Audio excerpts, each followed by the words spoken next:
Selamat datang di IAKN Podcast and Channel, ngobrol berisi bukan basa-basi.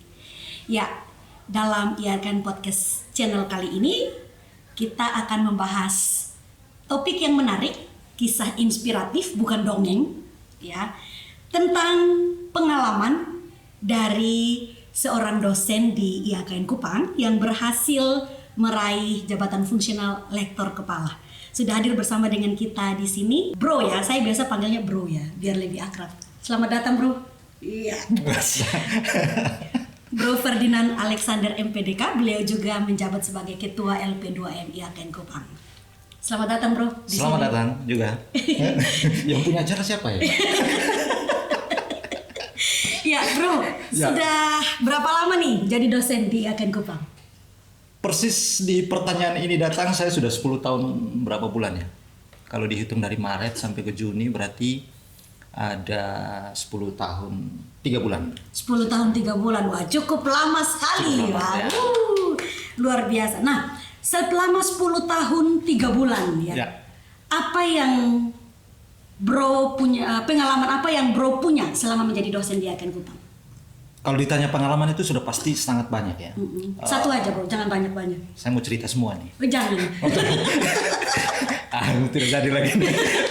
Nah, yang paling utama adalah pengalaman sebagai dosen itu pasti berjumpa dengan mahasiswa dengan begitu banyak karakter. Bukan jumpa fans ya? Bukan.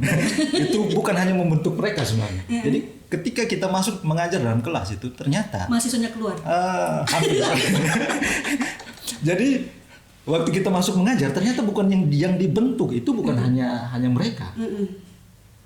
Mungkin mindset itu pertama ada di dalam kepala dosen yang mungkin baru pertama kali masuk. Saya ingin mengubah ini, mengubah itu dan mengubah lain segala.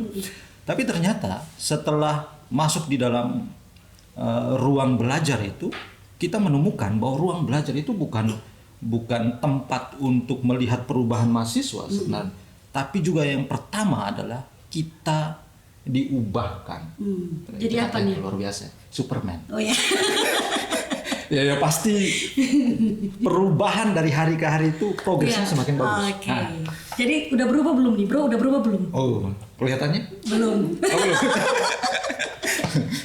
Oke, jadi memang mengajar itu juga bukan hanya mahasiswa yang berubah ya, tapi dosen juga berubah ya. Ya, mereka mencapai apa yang mereka inginkan. Ternyata juga kita secara tidak sadar itu kita membentuk diri kita juga. Iya, membentuk diri kita menjadi lebih baik ya. Iya, pasti itu. Oke, baik.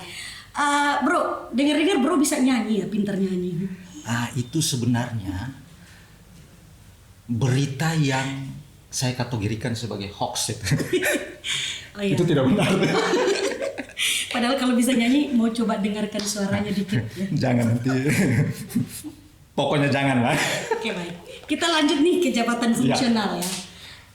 Menurut Bro nih, selama mengurus progres dari lektor 300 ke lektor kepala, itu pasti bukan hal yang mudah. Pasti itu. Nah, prosesnya menurut Bro itu gimana? Apakah ada tantangan yang Bro hadapi dan apakah ada titik jenuh kayak lagunya itu? Coba gimana ya lagunya yang titik jenuh gitu? Kita mau bahas lagu atau lanjut ya. Apa pengalaman dari Bro? Pasti perjalanan yang cukup panjang untuk sampai dengan hari ini bukan perjalanan seperti jalan tol yang mulus ya. Kira-kira dari sini ke Soe jauhan mana? Jauhan ini nih. Oke. Jadi kayak kita kalau ya seperti lari di musim hujan ya, lari maraton di musim hujan. Mengerikan ya, udah hujan lari. Ya saya kasih tahu memang supaya mungkin ibu berpikir untuk sampai di sini. Ya silakan Bro. Ya, perjalanan yang cukup panjang memang. 10 tahun bagi saya itu perjalanan sebagai perjalanan karir yang cukup panjang. Titik jenuh sudah pasti ada. Pekerjaan yang dikerjakan, rutinitas yang dikerjakan itu kan ujungnya itu pasti di tengah-tengahnya itu pasti adalah yang namanya titik jenuh. Tapi saya berupaya untuk melihat satu hal yang baru di setiap kali berhadapan dengan kejenuhan supaya nanti membuat kita menjadi refresh kembali lah. Sekarang ada di titik jenuh tidak? Kalau sekarang karena baru terima sertifikat hukum jadi sudah tidak lagi. Mungkin Sekarang tidak berada pada titik jenuh, masih santai, masih rileks. Wah. Senang soalnya. Oke, selama mengurus berkas-berkas, dokumen yang dibutuhkan dari lektor 300 ya, kayak lektor kepala, ada tidak tantangan-tantangan yang Bro hadapi saat mengikuti proses-prosesnya itu? Iya, tantangannya. Apa Tantangannya cukup banyak. Dosen selalu tidak terlalu tertib dengan administrasi. Tantangan yang pertama itu. Tantangan yang kedua, mungkin dari 3 tridharma, pendidikan dan pengabdian mungkin tidak terlalu cukup menantang bagi dosen, meskipun ada titik-titik tantangannya. Tapi yang paling terasa mungkin ya, yang paling terasa itu adalah tantangan ketika kita melakukan penelitian dan hasil dari penelitian itu kita ubah menjadi tulisan yang kemudian akan dipublikasikan. Ditolak berulang-ulang itu menjadi pengalaman yang kita dapatkan selama melakukan penulisan. Sakit hati nggak ditolak? Ya, berupaya sakit hati tapi berupaya untuk tidak dibawa kepada perasaan. Luar biasa sekali ya. Tapi saya merasa bahwa ditolak itu hal yang biasa. Ya, mengingat kita. Karena sering ditolak ya. Ya mungkin mengingat waktu di remaja ya, ada istri saya di sini. Oh ya. Nanti ngomong mantan lagi.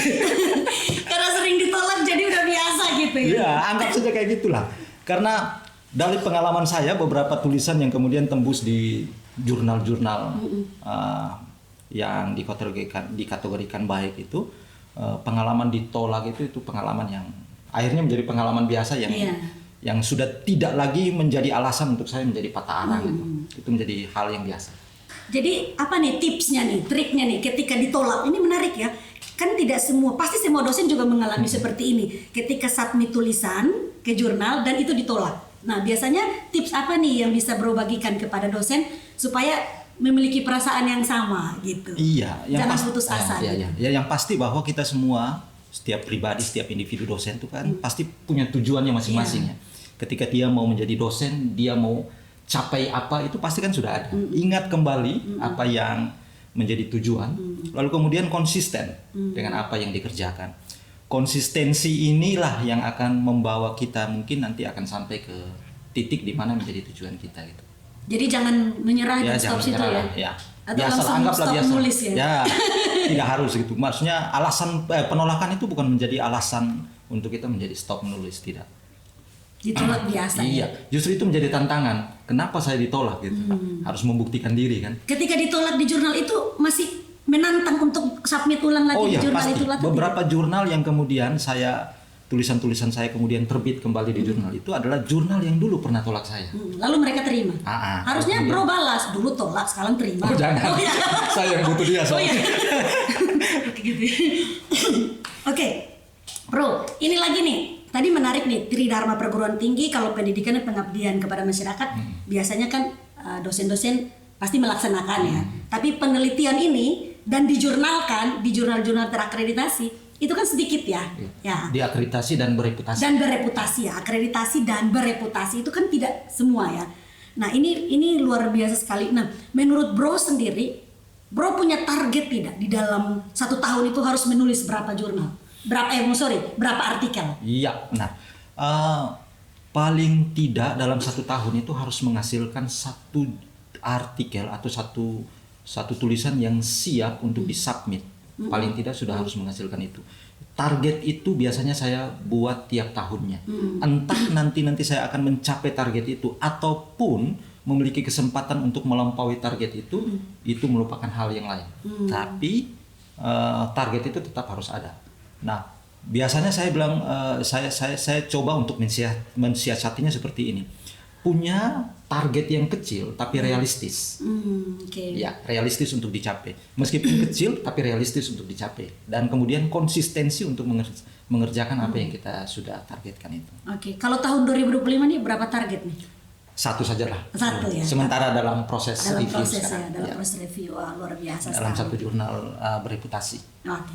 Ya, Ken Lovers ini menarik ya. Ada 4 dosen yang sudah lulus LK ya, lektor kepala, dan 3 dosen itu dokter. Tetapi Bro Nan ini bisa menembus ya lektor kepala dengan ijazah S2. Makanya kami mengundang sebagai narasumber dan ini menarik sekali untuk dibagikan kepada kita. Tadi beliau sudah sampaikan bahwa menulis itu salah satu syarat khusus ya. Kalau boleh tahu itu kebetulan harus akreditasi dan bereputasi di jurnal apa nih kalau untuk lektor kepala? Ya, kebetulan saya melakukan pengusulan untuk lektor kepala itu masih dengan menggunakan peraturan yang lama. Jadi kalau yang dosen dengan kualifikasi S2, maka syarat khususnya itu dia harus memenuhi minimal 1 jurnal bereputasi, mau Scopus atau WOS. Nah, kebetulan hari itu saya memenuhi target itu dengan memberikan 1 jurnal yang bereputasi, Scopus Q2 dan juga sekaligus WOS. Ya. Wah, luar biasa ya. Jadi itu penting ya. Iya. Oke, sekarang pesan Bro nih untuk teman-teman dosen nih, apa pesan Bro? Ya, kalau menurut saya sih kalau menyampaikan pesan kayaknya tidak terlalu. Nggak apa-apa. Menyampaikan pesan sebelum keluar dari podcast ini maksudnya. Bukan pesan-pesan terakhir. Saya rasa seperti pesan-pesan. Bukan, maksudnya pesan karena setiap dosen itu suatu saat pasti akan berproses sampai LK dan seterusnya gitu. Ya, persis. Nah, menurut saya sih ini bukan amanah. Mengingat kembali apa yang menjadi tujuan awal untuk menjadi dosen, kejar tujuan itu konsisten melakukan atau mengejar tujuan itu kejar dengan mengerjakan ya sampai mencapai tujuan itu. Okay. Kalau Bapak Ibu pinginnya sampai di tingkat apa ya berupaya untuk mengejar sampai di tempat itu dengan memenuhi semua syarat. Ya. Oke. Dan menurut Bro, harapan Bro setelah memperoleh lektor kepala ini, harapannya apa dari diri Bro sendiri bagi lembaga tercinta kita Yaken Kupang? Yang pertama bahwa apa yang saya dapatkan ini saya berharap berkontribusi buat prodi secara khusus dan juga institusi secara lebih luas. Dan juga saya berharap bahwa pengalaman saya ini juga menjadi penggerak bagi kita semua untuk konsisten mengerjakan tugas-tugas dosen, terutama mengerjakan tugas tridharma yang kedua, tanpa mengabaikan yang pasti ya, tanpa mengabaikan tridharma pertama dan tridharma yang ketiga, dengan memberikan yang terbaik lah supaya pencapaian kita itu sangat bermakna. Jadi jangan mengabaikan ya. Jangan tiga tridharma. Tiga itu harus. Ditolak ya biasa, mengabaikan jangan. Sering diabaikan ya kasih. Tidak. Oke, Bro. Apa nih pesan-pesan Bro lagi untuk masyarakat NTT tentang dosen-dosen IAKN Kupang yang kan pencapaian ini bukan hanya bagi lembaga, tetapi bagi Nusa Tenggara Timur. Dan ketika ada dosen yang menjadi lektor kepala, itu juga sebenarnya meyakinkan masyarakat NTT bahwa dosen-dosen kita ini profesional dan berkualitas gitu. Nah, apa nih pesan Bro kepada masyarakat Nusa Tenggara Timur untuk bergabung bersama di Yaken Kupang? Bagi semua masyarakat Nusa Tenggara Timur, terutama yang ada di Kota Kupang, Pulau Timur dan sekitarnya, mari bergabung bersama kami di YAKN Kupang. YAKN Kupang sangat cocok untuk mengembangkan diri. Dosen-dosen yang sangat berkualitas, profesionalismenya juga sudah terbukti dan teruji. Mari bergabung bersama kami yang mau berprofesi ataupun nanti yang mau bergerak di bidang pendidikan keagamaan, sosial keagamaan. Mari bergabung bersama dengan kami. Itu aja? Iya, yakin? itu saja. Yakin sekali. Sudahlah kalau yakin. Mau lanjut lagi? Silakan atau jadi host di sini. Tuh kan. Oke, Yaken Lovers. Ya, kita sudah bincang-bincang banyak hal ya. Terima kasih untuk kisah inspiratifnya. Terima kasih.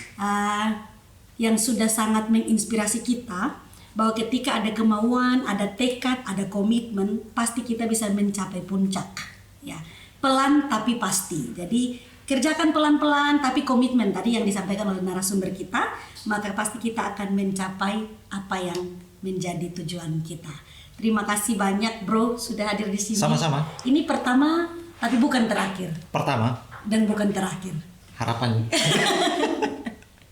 Oke, terima kasih banyak Yaken Lovers yang sudah menyaksikan channel ini, dan kiranya kita menjadi orang-orang yang tidak mudah putus asa dengan kisah-kisah inspiratif yang dihadirkan memacu kita untuk terus berjuang.